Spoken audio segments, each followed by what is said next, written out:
Bonjour, je m'appelle Michael Kalash et je vous souhaite la bienvenue dans cette vidéo numéro 75. J'espère que vous m'entendez, il y a un peu de vent. Je suis au bord de la mer à Cannes et assis sur l'escalier, ils font des travaux, donc du coup je pense pas qu'il y a des gens qui passent, mais il fait tellement beau et j'avais envie de faire un nouvel enregistrement. Hier, ou les derniers en tout cas que j'ai fait, parler autour de prendre soin de soi, et dans la notion de cohérence avec l'unité, prendre soin de soi, ce n'est pas que prendre soin de cette partie de mon soi, mais c'est aussi prendre soin de toutes les autres facettes de mon soi, et les autres font partie de mon soi. Je suis bien sûr interpellé par mes rendez-vous, dans ce que je peux traiter dans mes rendez-vous. Je suis interpellé par l'histoire de Charlie Hebdo. Et dans mon rendez-vous ce matin encore, c'est quelque chose qui est revenu. Quand j'accompagne des couples, régulièrement, surtout après que l'état amoureux est parti, les partenaires deviennent plus sensibles aux paroles qu'ils reçoivent. Chacun réclamant souvent le droit de dire ce qu'il pense, ce qu'il veut. Parfois aussi, il y a de mon point de vue un malentendu de croire que le fait que nous avons un partenaire, que ça nous permet de l'utiliser comme un dépotoir émotionnel, comme quelqu'un qui peut tout prendre. De mon point de vue, tout peut se dire dans un couple, mais pas nécessairement de toutes les manières. Il y a, à mon avis, des règles qui facilitent l'échange verbal.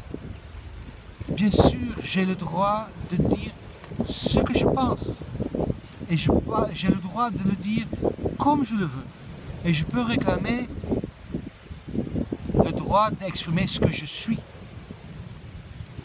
Il faut, à mon avis, tenir compte du fait de ce que je manifeste dans mon être aujourd'hui. C'est encore en grande partie mes blessures aussi qui se manifestent. C'est-à-dire que dans mon expression, il y a aussi mes blessures. Et quand il y a mes blessures, il y a mon ego. Et quand il y a mon ego, il y a forcément une réaction. Et peu importe comment je m'exprime, ça se peut que je réclame mon expression libre et que je m'exprime avec trop de véhémence, ou avec trop d'accusation, ou avec trop d'insistance, avec trop de... avec un ton moralisateur, ou en étant paternant. Oui, je peux réclamer le droit d'exprimer ce que je veux comme je veux. Mais mes blessures vont forcément interpeller chez l'autre ses blessures. Parce que l'autre en face de moi n'est pas nécessairement une personne solide et construite. La personne en face est aussi un amalgame de ces blessures mélangées à l'être. Et donc du coup, j'ai le choix. Si je réclame le droit d'exprimer comme je le sens, sans tenir compte de la personne qui va réceptionner, mais dans ce cas-là, de mon point de vue, ça m'appartient. De mon point de vue, je dois aussi ensuite être prêt à vivre les conséquences de mon choix. C'est aussi ma conviction profonde par rapport à ce qui se passe au niveau de Charlie Hebdo. Bien évidemment, je ne suis pas en train de dire que c'est bon de tuer ceux qui font du mal avec les stylos ou avec la voix, ou qui s'expriment avec les stylos et la voix. De dire qu'ils font mal, c'est déjà une interprétation et un jugement. Mais je dis simplement, c'est que si je m'exprime, ça a des conséquences. Et c'est à moi, en tant qu'être, de faire attention à ma manière de m'exprimer. Et un des aspects que je voulais mettre sous la loupe, et ça a à voir bien sûr avec la communication non violente, c'est le fait de parler du je, à partir de je. Et pourquoi je veux le prendre sous la loupe? Parce que ça semble simple. Si tu parles de je, mais tu parles de toi, tu parles de ce que tu penses, ce que tu vis. C'est pas si simple que ça. Je me rends bien compte que je peux, en parlant de je, dire plein de trucs qui restent accusateurs, moralisateurs. Il suffit par exemple que je dise je te trouve égoïste, mais je ne parle pas du tout de moi, même si j'utilise le je. Je parle de l'autre. Dans l'expression du je, ce que moi j'en déduis, il s'agit de toute autre chose. Il s'agit de l'apprentissage. Oh, c'est gentil, il y a un monsieur qui passe et qui a fait attention de ne pas être dans l'écran. Dans le jeu, il s'agit, je dirais, de complètement déresponsabiliser l'autre de ce qui m'arrive. Je suis créateur de mon histoire. Les autres, et tout ce qui est aussi beau que ça a l'air, parce que là je suis face à la mer et c'est magnifique, tout ce qui est autour de moi, c'est pure illusion, c'est fait à mon image et ma ressemblance, même si ça a l'air très réaliste. Et si moi j'ai de l'agressivité en moi, je vais créer des situations agressantes. Si moi j'ai une histoire réglée, ou non réglée, disons, avec ma mère, mais il y a une interaction qui va se présenter avec ma compagne. Si j'ai un contentieux avec mon père, il est évident que je vais avoir des situations que je vais vivre qui ressemblent à ça. Et si je reste dans ce que je connais, si je reste dans la dualité, bien sûr, le plus facile c'est d'accuser l'autre. C'est un con, il n'a pas compris, il n'a qu'à me parler mieux que ça. C'est facile d'accuser. Et je ne suis pas blanc comme neige, bien sûr, je fais pareil. Même en étant très conscient que l'autre y est pour rien. L'autre n'est que la manifestation de là où j'en suis. Mais si je prends toute ma responsabilité, et si j'enlève, donc du coup, la responsabilité de l'autre, et si je me responsabilise complètement, dans ce cas-là, j'enlève complètement l'autre de mon verbal, de mon expression. Que ce soit dans une coécoute, que ce soit dans un échange. Dans ce cas, effectivement, il y a trois choses que j'appliquerai. Je reviens sur le jeu. Déjà, je parlerai du jeu. Deuxièmement, j'enlèverai donc effectivement l'accusation, le tu qui tue. Tu as fait ceci, tu as fait cela, parce que tu as fait ceci, je me suis senti. Non, non, non, non, non. Et la troisième chose que j'essaie d'arrêter complètement, peut-être pas dans les vidéos, mais dans les vidéos, comment dire, je souligne le fait que je parle de mon opinion, même si parfois je peux encore... Ok.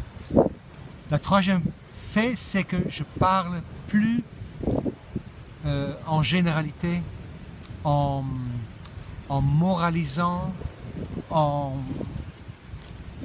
exprimant des lois, des vérités, des opinions. Oui, je peux parler des opinions, je veux dire des choses qui ne sont pas de mon ressenti et de mon vécu. À partir du moment que quelqu'un me parle de quelque chose, je viens avec une vérité, mais cette vérité peut être opposante, si on peut dire comme ça. Et en tout cas, si moi je parle de moi et quelqu'un d'autre vient avec une vérité, une généralité, avec quelque chose de moralisant, avant tout, je ne me sens pas entendu. Pour que l'autre a besoin de se sentir entendu, j'acquiesce.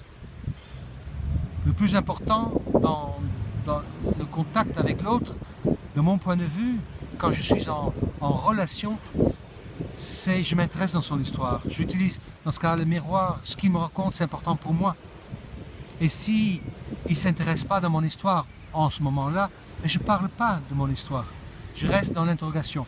Ça n'empêche pas que je peux parfois, dans l'interaction, parler de mon ressenti et de mon vécu. Et là, c'est important que une fois que je sors donc des généralisations, que je sors du tu, et que j'entre dans le jeu, que j'ai envie de faire comprendre ce que ça veut dire pour moi le jeu. Le jeu, c'est la déresponsabilisation complète. C'est-à-dire, je vais donner un exemple. Imagine, j'ai déjà donné cet exemple dans une autre vidéo, mais imagine que ma compagne me fait systématiquement des choses à manger qui ne me plaisent pas.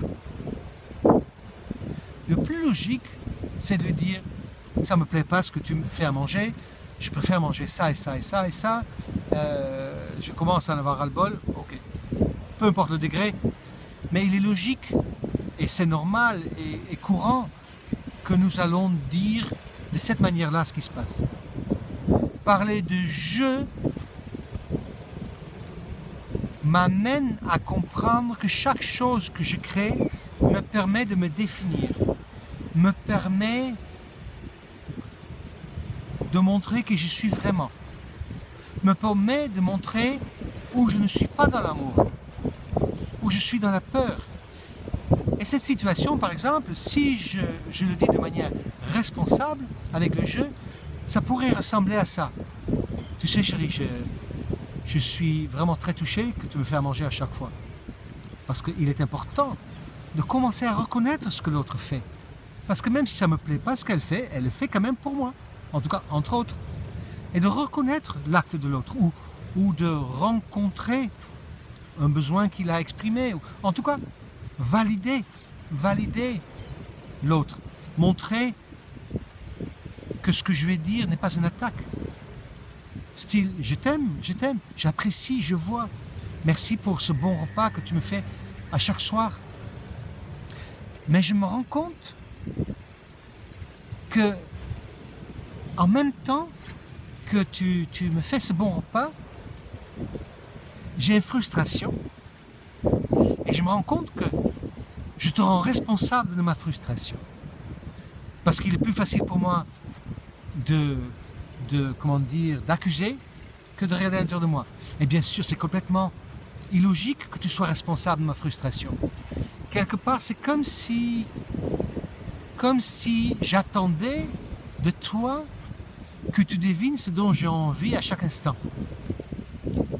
Et bien sûr, c'est complètement impossible que tu sois capable de faire ça, tu n'es pas clairvoyante.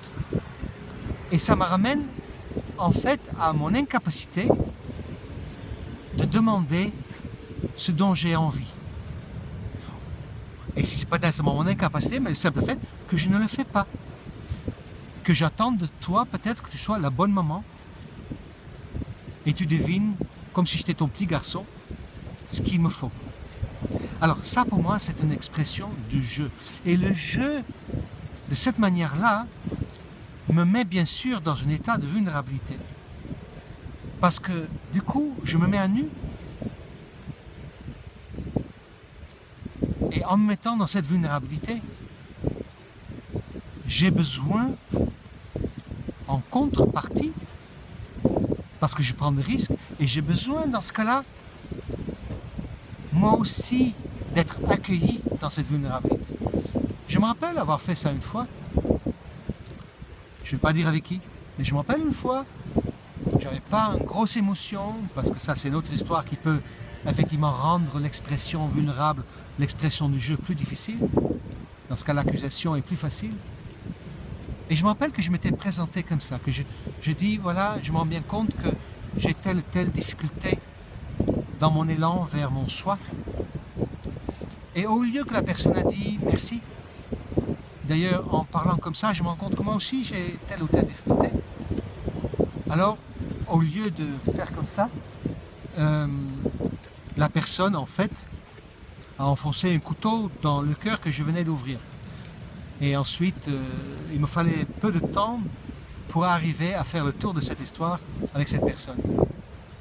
C'est important. Quand quelqu'un s'ouvre à vous, avec le cœur ouvert, en se mettant comme ça à nu, de l'accueillir avec le cœur.